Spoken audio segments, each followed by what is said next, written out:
When it comes to setting goals or taking on new projects, are you considering what you really want from this career? This week, I have been working on my 2022 business plan, and I have some thoughts to share with you guys.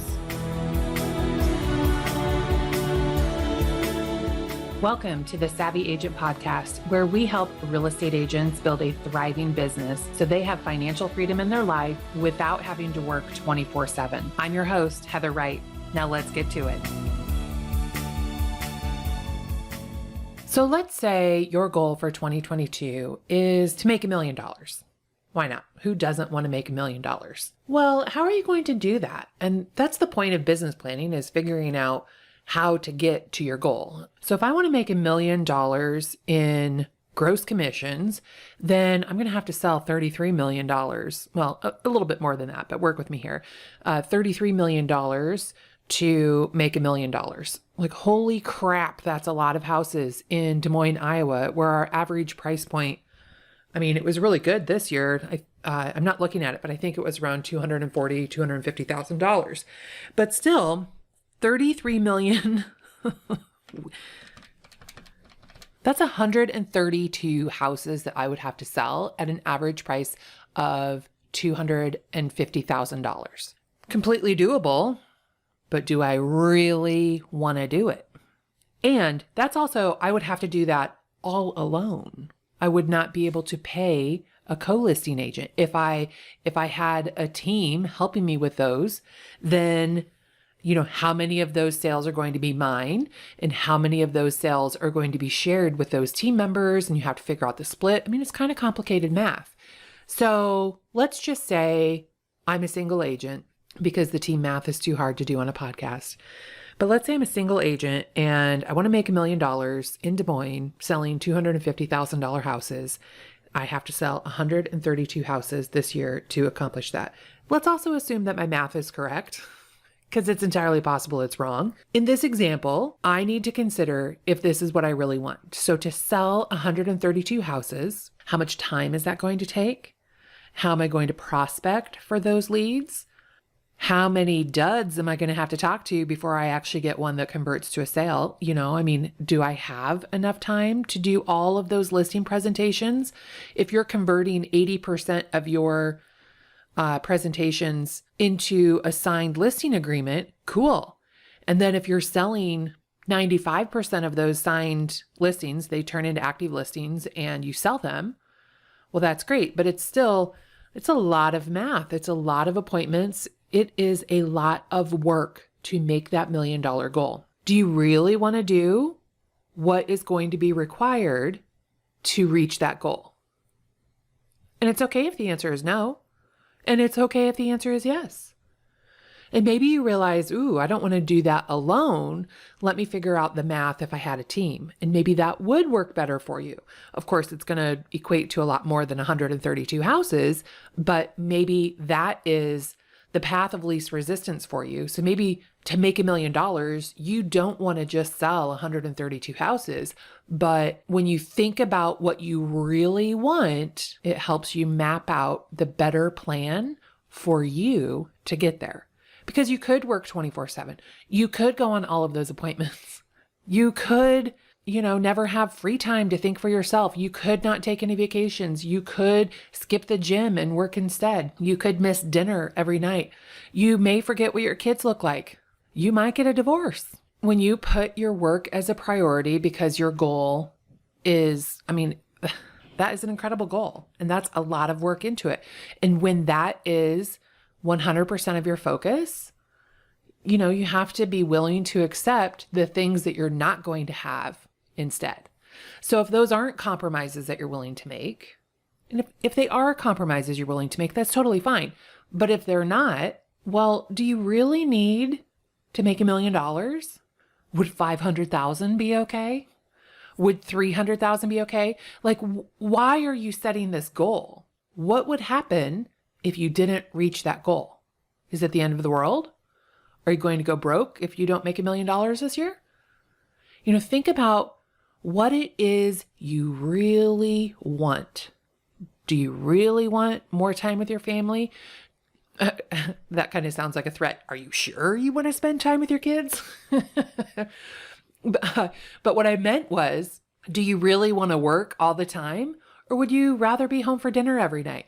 Would you rather not work on Saturday and Sunday?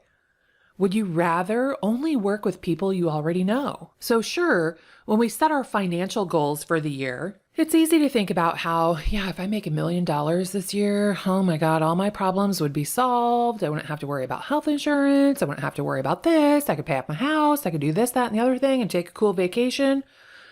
Well, that's all well and good, but you could take a cool vacation without making $1 million. You could probably pay off your house without making $1 million. You could probably do all of those things without making $1 million. So what is it that you actually want to get out of your life in 2022? Be honest with yourself about what you're trying to accomplish. And don't get caught up in the hustle world. Oh, I'm 24/7, I'm hustling, I got to get the next sale, blah, blah, blah. Who are you really competing against?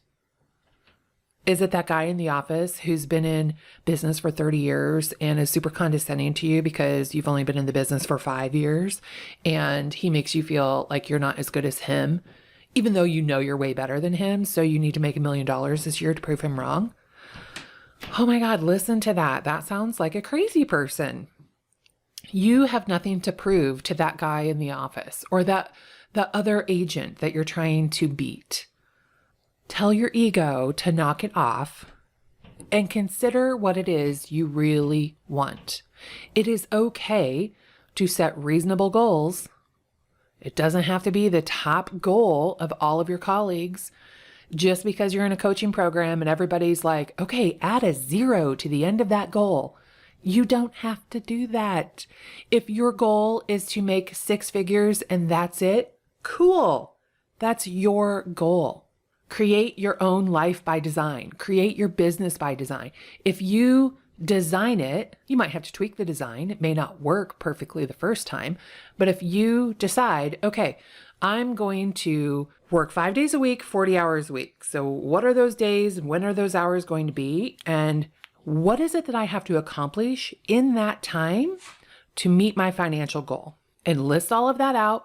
What are the milestones that you have to reach? It's an imperfect process because predicting when and where our sales are going to come from is a very difficult thing.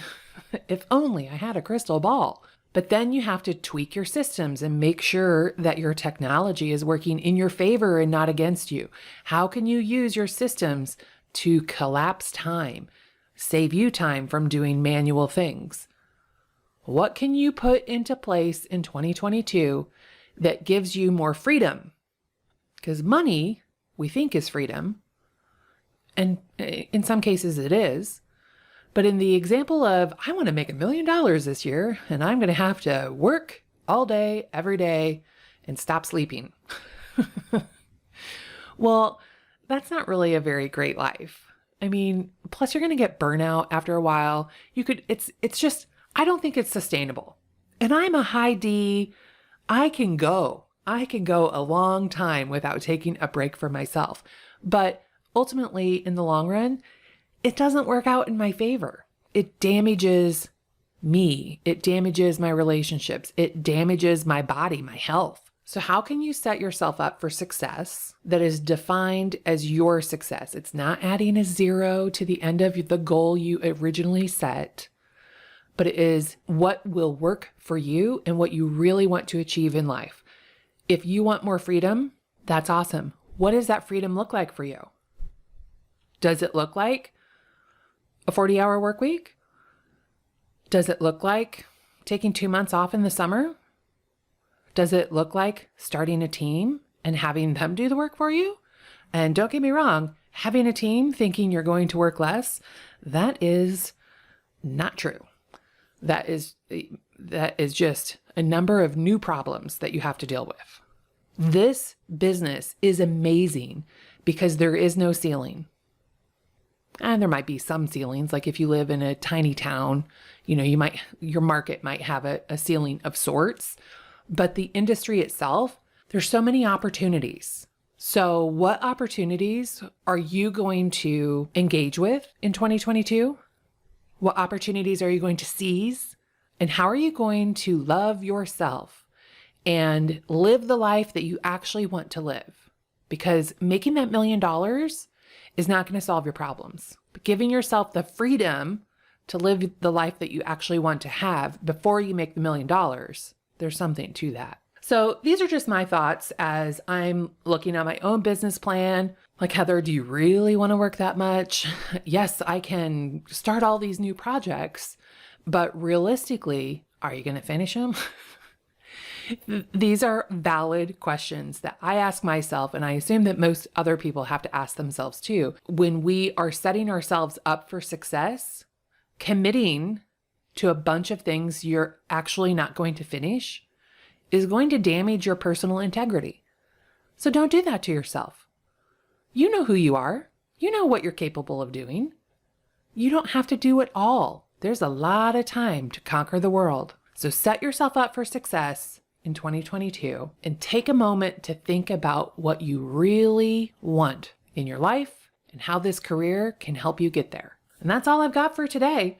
I hope you guys have a great weekend. And actually, next week is Christmas Eve. I think I'm going to take the day off. So maybe I'll drop a podcast before then, maybe slightly after that. So it probably will not be on the Friday of Christmas Eve, or maybe it will be. See, look at this freedom I'm giving myself to not be committed to that day. That's how you do it, friends.